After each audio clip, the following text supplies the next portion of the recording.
Oba! Oi, gente, tudo bom? Meu nome é Vitória, mas vocês já me conhecem, como sempre, né?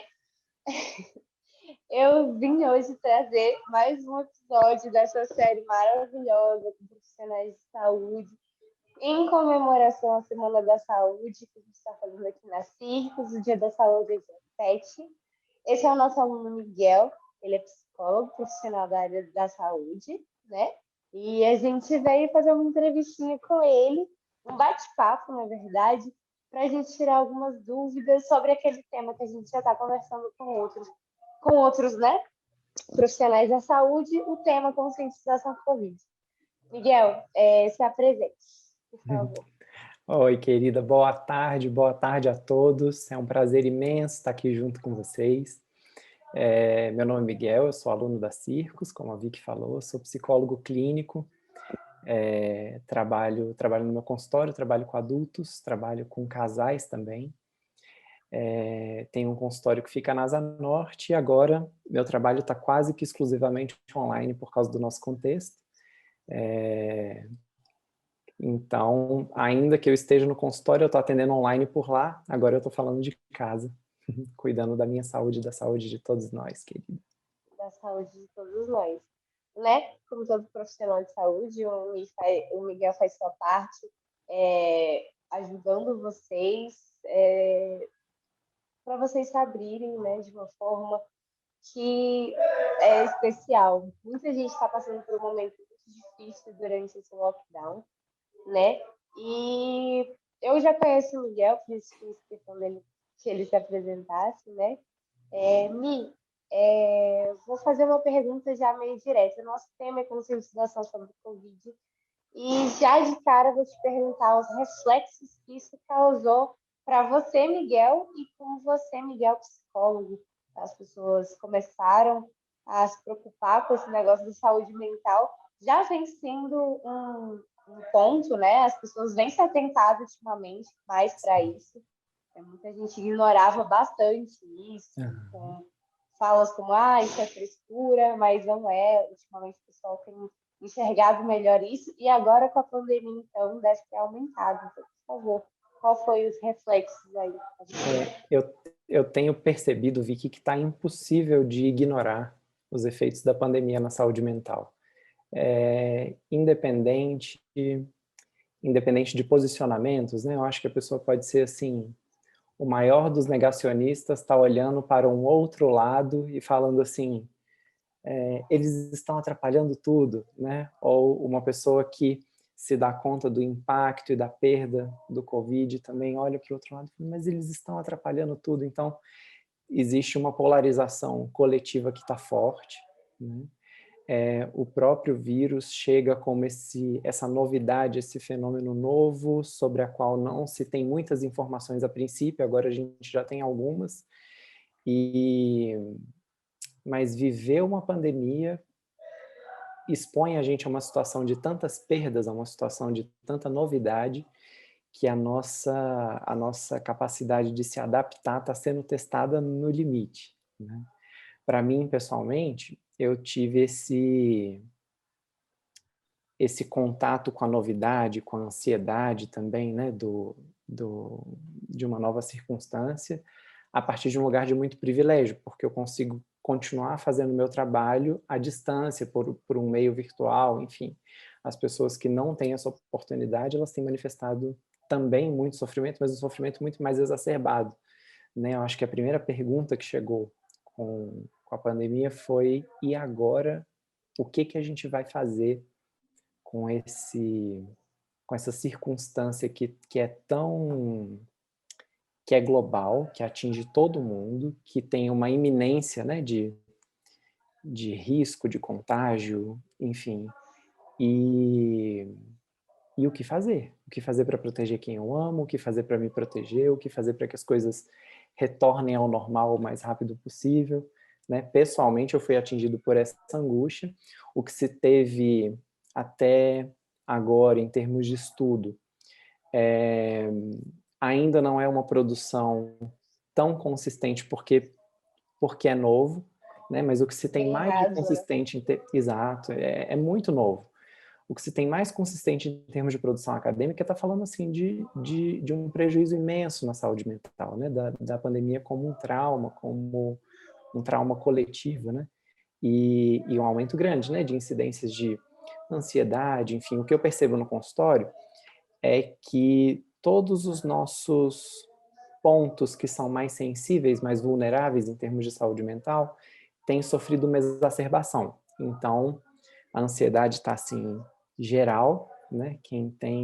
Mas quem tem uma tendência, sei lá, a de repente descontar na comida ou na compra, enfim, acaba recorrendo a esses lugares de um modo geral, né? A gente tem as pessoas que são a mão na massa e partem para ação, então a pandemia está acontecendo, então eu vou fazer mais exercício, então eu vou trabalhar mais, então eu vou estudar mais, ou eu vou tentar aproveitar esse tempo novo, enfim.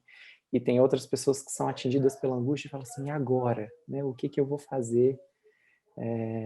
Que ficam imobilizadas diante desse novo que pede, que convida a gente a tanta transformação, mas no fundo tem essa característica de ser algo que atingiu o mundo inteiro, e que cada nova informação, e são muitas informações novas o tempo todo, atinge globalmente. Né? Isso é muito novo no consultório, isso é muito novo enquanto experiência, isso é muito novo na literatura, inclusive, porque a gente sempre teve situações que podem ser tensas, que podem atingir coletivamente, mas nunca, não que eu tenha notícia, assim, nunca de um jeito tão amplo e que se capilarize tão rápido quanto foi a pandemia. Não sei se eu estou É te muito respondendo bem. triste, né? Eu senti os reflexos quando eu fiquei em lockdown total, de Sim, preocupação, eu senti reflexos. Eu sou uma pessoa que eu começo a descontar e começo a me fechar, eu fico muito tensa, muito fechadinha. Eu me senti impotente, né? Perante a sim. isso tudo que está acontecendo, eu me senti impotente a tudo, né? Tudo ficou bem mais difícil para mim, mas a gente vai vivendo. Voltar ao trabalho me ajudou bastante. Claro. Uma coisa que eu queria te perguntar era se você notou um aumento de tragédias relacionadas às doenças mentais, como algumas pessoas pessoas com depressão recorrem a, né, suicídios, tudo mais. Acho que isso é um ponto a ser falado, né? Porque as pessoas procuram refúgios e de alguma forma deve ter, não sei, mas acredito que você consiga posicionar melhor sobre essa informação. Existe de uma forma mais ampla uma exacerbação mesmo de tudo que está ligado ao sofrimento. Se a gente fala assim imagina, né? A gente está vivendo uma situação muito nova e com muitas informações surgindo o tempo inteiro. E a gente está no Brasil, então a gente está no país agora que é considerado o epicentro da pandemia. Então a gente tem esse desafio extra, né? Junto com uma mudança grande das nossas rotinas, independente, né, da gente ser uma pessoa que precisa sair de casa para trabalhar porque não tem escolha, a gente já não sai para trabalhar com essa segurança de poder encostar numa pessoa, de poder conversar com ela, ou sem algum tipo de representação do que essa doença está causando por aí. Outras pessoas já vão viver na outra polaridade, né, que é podendo se isolar e se isolando, isso também vai gerar um atravessamento, mas sem dúvida esses indicadores todos eles têm ficado intensos, né? Você falou assim dos casos de depressão, né, da tristeza, desse vazio existencial. Se a gente coloca assim de uma forma um pouquinho mais ampla, imagina que de repente o que organiza a nossa vida, né? A maneira como a gente navega a realidade sofre essa desconfiguração extrema. Então, as, nós, né, assim, as pessoas de modo geral sentem um desamparo muito grande ou uma insegurança muito grande em relação ao que vai acontecer com a própria vida, com a economia, com o dia seguinte, com o próprio trabalho, enfim. com meu filho, um com aumento muito irmão. grande nos conflitos de relacionamento, porque antes, né, cada um tinha a sua vida, cada um saía na rua para fazer suas coisas, e agora pessoas que coabitam com outras pessoas ficam todas juntas dentro de casa, né? E a gente teve um aumento muito grande de divórcios, separações, e a gente também teve casais que se juntaram na pandemia, que ficaram, relações que saíram fortalecidas, mas que de qualquer maneira, assim, é olhar para uma grande novidade, precisar de alguma maneira encontrar recursos para sustentar a angústia que esse novo traz e se perguntar o que fazer diante disso. Né? Respondendo a sua pergunta, teve uma disparada grande desses indicadores de saúde mental. Né? E uma mudança grande nos Imaginei. recursos que a gente tinha antes, né, para ter saúde.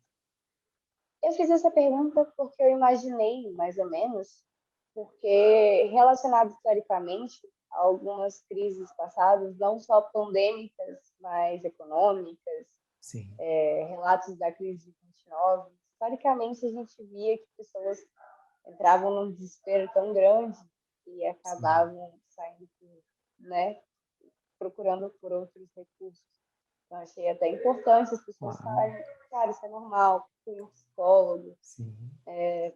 E muita gente acredita que, até uma pergunta que te faço já emendando, é que começaram a dar mais ainda valor à profissão de vocês, como aconteceu com muitas áreas da saúde por agora, porque muita gente olha e fala, educador físico é mais para estética, porque nutricionista é quando eu vou perder um peso, um psicólogo é quando eu já estou na última.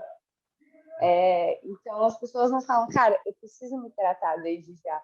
E acredito que na pandemia as pessoas começaram a dar mais valor aos profissionais de saúde, vendo a importância deles, todos eles em seus pontos mais fortes. Eu, principalmente, cara, comecei a olhar e falar, cara, eu queria marcar uma consulta com cada tipo para eu poder, sabe, ter um equilíbrio. Sem dúvida. Infelizmente, muita gente não tem essa oportunidade, mas você acha que teve um reflexo muito grande na sua profissão como psicólogo, se as pessoas realmente se alertaram, se não? Eu acho, sem dúvida, tem os dois lados, né? Tanto do dar valor. Eu tenho dito que eu estou trabalhando muito, e isso é uma oportunidade de fazer o que eu amo. Né? Eu sou completamente apaixonado pelo meu trabalho, mas infelizmente eu estou fazendo muito o que eu amo por um motivo que não é bom. Né? De fato, as pessoas têm reconhecido e têm procurado, tá intensa a demanda. E quando eu falo assim, né, que não é talvez pelos melhores motivos, né, porque se a gente pensa assim, né, que a gente recorre ao educador físico porque a gente quer se sentir cada vez melhor com a gente mesmo, né, independente de ser por estética ou por uma questão funcional ou por uma consciência de que o cuidado com o nosso corpo, com a nossa rotina de exercício, com a maneira como a gente se movimenta é importante. Agora a gente está procurando um educador físico porque assim, eu não sei o que fazer dentro da minha casa para me movimentar, eu moro num espaço, né, limitado, então de fato tem essa valorização da profissão com uma interpelação, né, com as pessoas chegando e perguntando o que eu faço diante de tudo isso que está acontecendo. E estamos juntos no mesmo barco, né? Acho que todo mundo está se perguntando o que fazer. Sim. Até mesmo nós, profissionais da saúde, a gente às vezes se olha no espelho e fala, gente, que loucura. Nem eu sei o que fazer dentro da minha própria casa. Claro. Porque Tivemos não existe todos. resposta única também, né? Sim, Exato. sim. E o que eu pensei, o que eu penso também, é a psicologia, a nutrição, trabalham juntos com a educação física. A gente trabalha muito com prevenção, né? Acredito que a psicologia trabalhe muito, não só com remediar um caso que já está bem avançado, mas em prevenir casos como esse. Né? São áreas da saúde que trabalham com prevenção. Muitas vezes as pessoas não enxergam, às vezes procuram como última opção, mas a gente é um grupo que trabalha junto, tanto com alimentação, com exercícios físicos, com a ajuda de psicólogos, para trabalhar em prevenção. Quando a gente está em equilíbrio com o nosso corpo, acredito que a gente está mais imune. Muita gente não sabe, mas os nossos quadros, né? Quando a gente está se sentindo muito mal, a nossa imunidade pode abaixar. Então, eu sou muito triste, eu estou me sentindo com ansiedade o tempo todo. E às vezes as pessoas não associam uma coisa com a outra, acham que são completamente distantes, né? Então, se você quiser até falar um pouco sobre isso, isso é uma coisa que eu acho incrível. Muita gente... Eu tinha altas crises de asma quando eu viajava de volta para o Maranhão, quando eu sabia que eu não ia mais ver a minha mãe, e eu estava triste, minha imunidade descia e eu ficava péssima. E muita gente não associava, eu mesma não associava. Então, Miss, você quer falar um pouco sobre esse ponto? Via de regra, a gente tem pouco repertório para lidar com as nossas emoções, com aquilo que a gente sente. Porque lidar com as nossas emoções é muito confortável quando está tudo bem, né?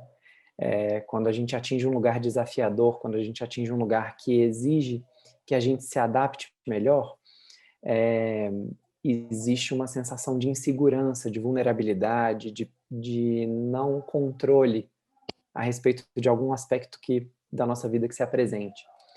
Então, a psicologia clínica enquanto espaço de cuidado, né, falando especificamente da psicologia clínica, mas eu acho que a psicologia como um todo, se a gente pensa na psicologia hospitalar, na psicologia na psicologia jurídica, que faz mediações judiciais e que cuida no trabalho psicossocial de pessoas em situação de vulnerabilidade, a gente está olhando para um conjunto de relações que envolvem graus diferentes de vulnerabilidade e de sofrimento emocional, né, de sofrimento psíquico.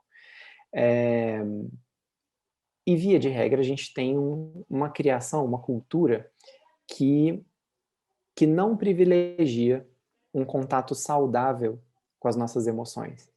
Então, a gente fica pensando assim, se eu só pensar coisas boas, né, pensa coisa boa que passa, ou não foca no problema, enfim, quando, de fato, né, não necessariamente a solução vai ser focar no problema, mas vai ser abrir uma escuta para que a gente cuide do que a gente está sentindo, né? Diante de uma situação que produz tanta insegurança, como é esse contexto pandêmico, a gente se vê diante da insegurança, de uma reação imediata do nosso corpo, que é o acionamento do sistema nervoso simpático, né? Toda aquela reação adrenérgica ligada ao estresse, né? Que a gente conhece de formas diferentes dentro de cada especialidade, mas existe essa contrapartida fisiológica a um estado de insegurança. A questão é que quando isso se cronifica, vai ter um efeito sobre a nossa imunidade, por exemplo, né? Que é algo que se fala tanto, né? E quando a gente fala de cuidado com as nossas emoções, a gente está falando de uma série de questões ligadas a esse contexto que gera insegurança, né? E a esse lugar onde as nossas emoções são interpeladas, onde a nossa capacidade de adaptação é tão desafiada, que, sem dúvida, a gente vai fazendo que faz esses pontos de contato, né? Com a nossa saúde, com o nosso adoecimento.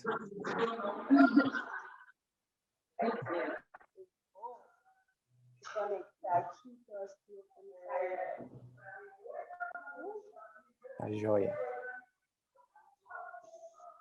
Pronto, consegui. Mas eu consegui te escutar tudo que você falou. Tudo bem. Falar.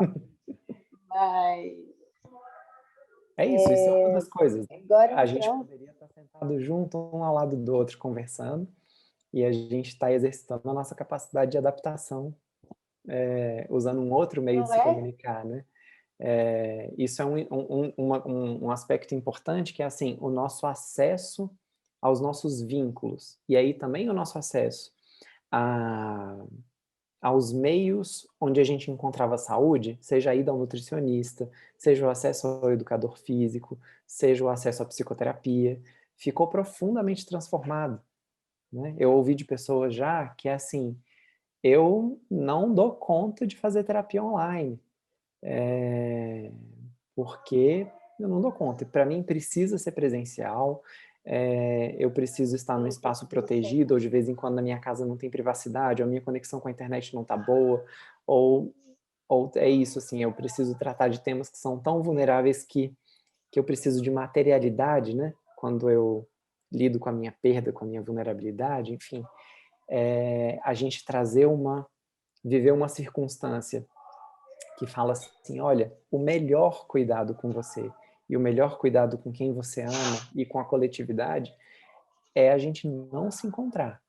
Como que a gente transforma a nossa relação e como a gente transforma a forma de cuidado a partir desse novo formato, né? Essa falha técnica dá a oportunidade da gente pensar como os nossos vínculos se transformam e também como que a partir disso a gente vai encontrando formas criativas de ter interlocução, de ter essa troca, né? Da gente estar aqui junto, né? Você poder receber o meu abraço ainda que à distância, eu poder receber o seu desse novo jeito. Graças a Deus, acredito que a gente poder ter esse contato da tecnologia diminuiu muito uma coisa que podia ser ainda pior, né? Sim, Esse acesso à tecnologia deve ter também, né, ajudado bastante, porque imagina em época de isolamento, a gente sem esses equipamentos, sem poder, infelizmente, muita gente não tem contato ainda no Brasil, exato, né? exato. Mas pessoas mais carentes.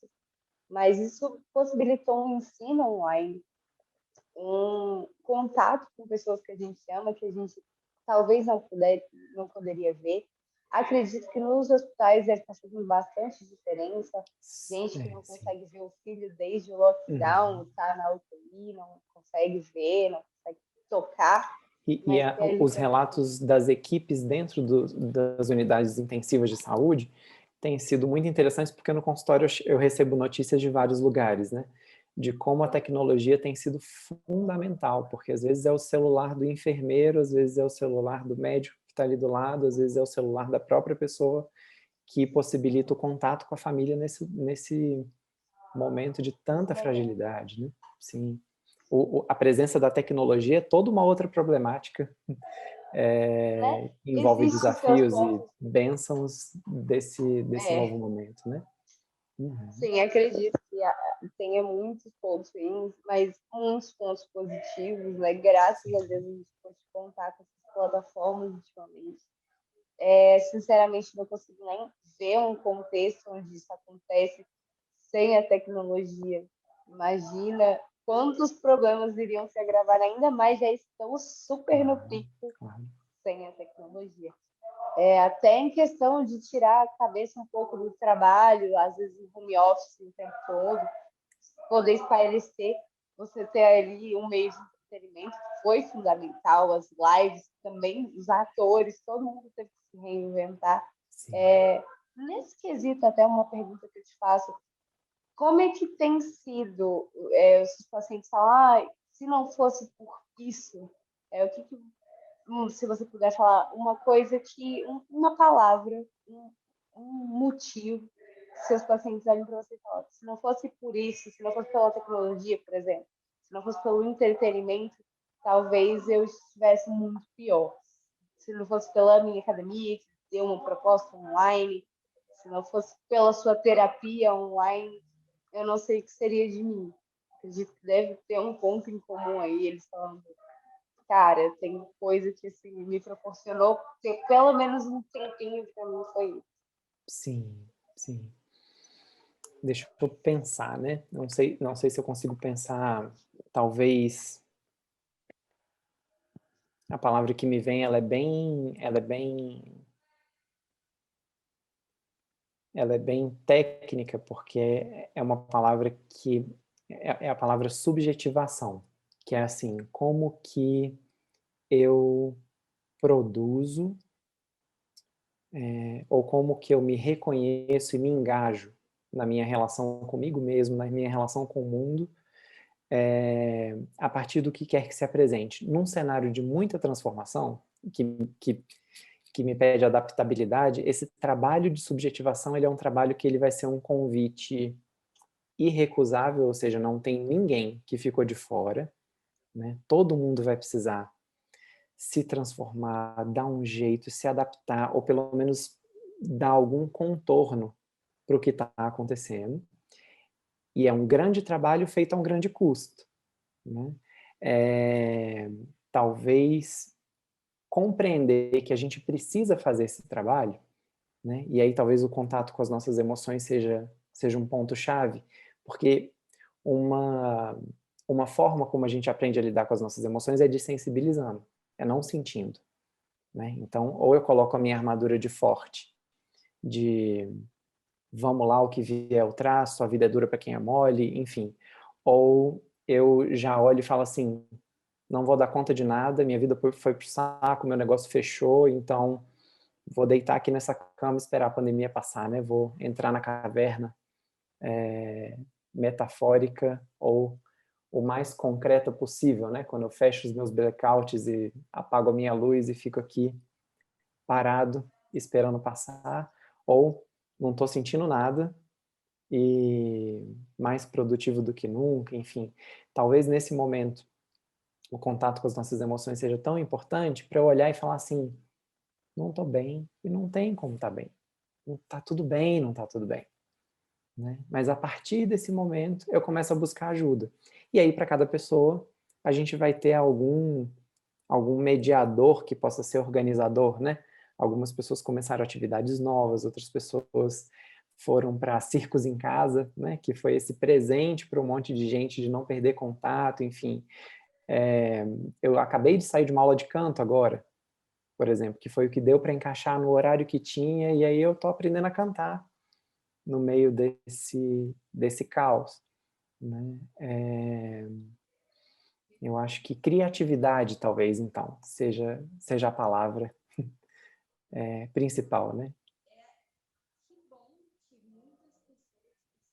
E, amada, seu som sumiu aqui para mim, eu não estou conseguindo te ouvir.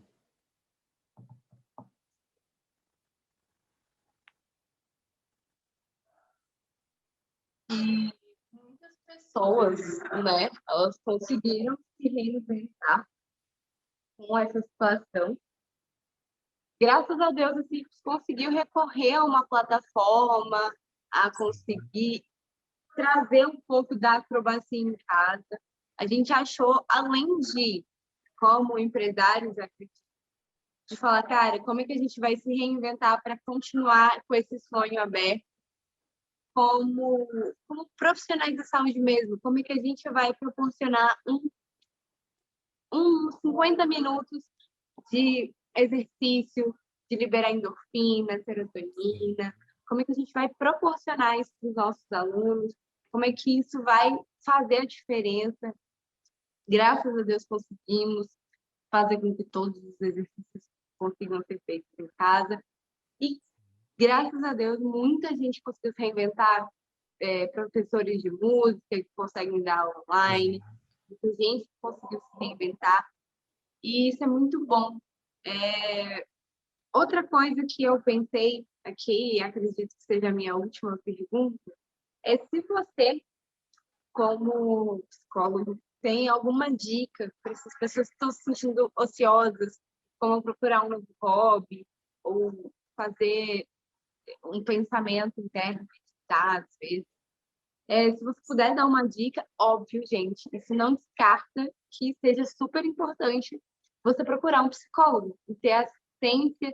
Cada caso é um caso, cada história é uma história. Eles vão, sabe, toda a sua toda a sua vida eles vão escutar e ajeitar um tratamento da melhor forma para você. Não digo de remédio, mas te dando outras opções, né? Então, se você puder nos Eu dar acho uma... que eu consigo pensar em três pontos que seriam bem importantes. Eu acho que o primeiro deles é fazer um gerenciamento muito consciente das informações que a gente recebe, porque talvez sem perceber ou justamente porque a gente tem essa ampliação do nosso contato com a tecnologia, tem muita informação chegando de muitas formas diferentes o tempo todo. Algumas informações que são responsáveis, que são boas, de fonte confiável, outras informações que são questionáveis, mas assim, de qualquer maneira, tem coisa demais acontecendo. Fazer um gerenciamento inteligente das nossas informações, eu acho que é muito importante para a gente nem se alienar, mas também para a gente não viver imerso no caos, né? No volume incessante de coisas que chegam a gente o tempo todo. Né? A gente tem desde números de vacinação, mas a gente tem número de óbitos, a gente tem desde histórias mesmo que chega num vídeo que a pessoa conta, até o vídeo do médico que ensina uma coisa, até o vídeo de uma esperança, até o vídeo da Nova Zelândia, que o pessoal está fazendo festa sem máscara, porque conseguiram fazer uma gestão excelente, enfim. Tudo isso mobiliza muito as nossas emoções o tempo todo. Eu acho que a primeira coisa que eu traria, que é um ponto geral, é a gente fazer uma gestão mais consciente, mais sensível do volume de informações que a gente recebe.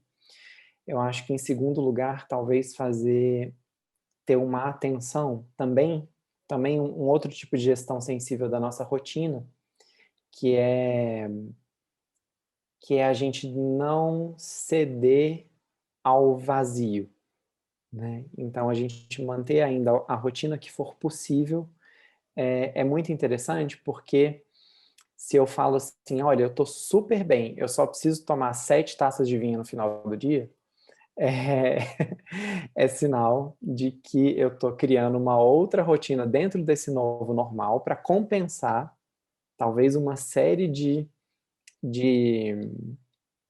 de outros recursos de saúde que eu tinha antes, né, de sair para o cinema, de correr no parque, enfim, que não estão presentes. Então, tomar consciência dessas rotinas, ter uma rotina um pouco mais estruturada, buscar formas de cuidado e de organização costuma ser uma via interessante. E eu acho que talvez o terceiro ponto seria buscar ter consciência do nível de tensão ao qual a gente está submetido. Então, pode ser pela via da meditação, para quem a meditação faz parte do repertório, pode ser uma consciência de como que eu faço as minhas orações, que seja, né? Para quem tem uma religião ou para quem recorre a essa ferramenta, pode ser para quem é do esporte, do exercício físico, buscar fazer com o máximo de presença possível. E aí eu sinto que você, como educadora física, entenda isso junto de mim, né, num lugar que é convergente, no sentido de quando a gente consegue ficar presente numa atividade, qualquer que seja, mas que traga esse engajamento, que puxe a nossa presença, ao invés daquele sistema nervoso parasimpático, ao invés daquele sistema nervoso simpático, né, que está ligado ao estresse, a gente começa a acionar o parasimpático, né, que ele é o outro ramo do nosso sistema nervoso central, que é o que ajuda a baixar os níveis de estresse, que é o que ajuda a gente a se tornar um pouco mais presente. Então, assim, de repente, se está todo mundo meditando, mas a meditação não funciona para mim, tudo bem, né? Às vezes é jardinagem, é cuidar das plantas, enfim. Às vezes não é nada disso, mas eu tenho uma religião e eu consigo fazer uma oração. Às vezes é cuidar do meu pet, às vezes é cuidar da minha pele, que seja, mas o que quer que a gente consiga fazer com uma qualidade de presença quando é possível, né? Às vezes tem assim, exercício de respiração que é de aplicativo do celular. Você liga lá e ele fala inspira e expira. Só fazer isso conscientemente já pode ajudar muito, né? Seria assim uma sugestão geral, né? Mas não é é uma sugestão embasada em evidências que é possível para dar de uma maneira mais geral, né? Eu acho que é uma gestão das nossas informações, uma estruturação mínima da nossa rotina para amparar essa sensação de insegurança que o vírus traz. E em terceiro lugar, eu traria alguma atividade que seja organizadora das nossas emoções. Isso, é claro, colocando como no topo das prioridades, a gente ter uma escuta muito atenta para que cuidado a gente está precisando, né? Seja do nutricionista, do educador físico, da psicoterapia, buscar de fato esses espaços de ajuda profissional é uma grande chave. Eu concordo com tudo, acredito que isso deve ser, de maneira geral, um dos refúgios que a gente pode encontrar, das técnicas que a gente pode usar para se sentir melhor perante isso tudo. Quem quiser entrar em contato com o Miguel, vamos deixar todos os meios de contato dele aqui embaixo na descrição desse vídeo, para vocês poderem marcar uma consulta, agendar uma consulta com ele, tá? Miguel é nosso aluno da CIRS, esperamos te ver de volta em breve. E quem quiser ficar em casa pode recorrer à nossa plataforma Simples em Casa. A gente trabalhou por muito tempo nessa, né, estudando como fazer para chegar com as Simples até vocês. Para você que puder ficar em casa e manter a sua saúde mental em dia. Muito obrigada, Miguel, tanto pelo serviço que você está prestando pelo país como profissional de saúde, como em nome dos psicólogos, como pelo mundo, em questão de pesquisa, em questão de botar ali a cara a tapa e falar, não, vamos resolver o seu problema, e eu não vou parar, eu vou continuar aqui com você, estou segurando a sua mão. Acredito que a gente formou uma grande corrente, né, de profissionais de saúde para conseguir abranger todo mundo aí. Muito obrigada pela entrevista. Morrendo Querida, eu que te agradeço. Também morrendo de saudade. Estamos juntos compondo essa rede. Me coloco disponível para, na medida do possível, a gente segurar um na mão do outro mesmo e se cuidar da melhor forma possível dentro dessas circunstâncias. Da melhor forma possível. Exato. Muito obrigada, gente, que está assistindo. Bom dia, boa tarde, boa noite para você que está assistindo, independente da hora que você está assistindo. E tchauzinho. Um beijo, querida. Tchau, tchau.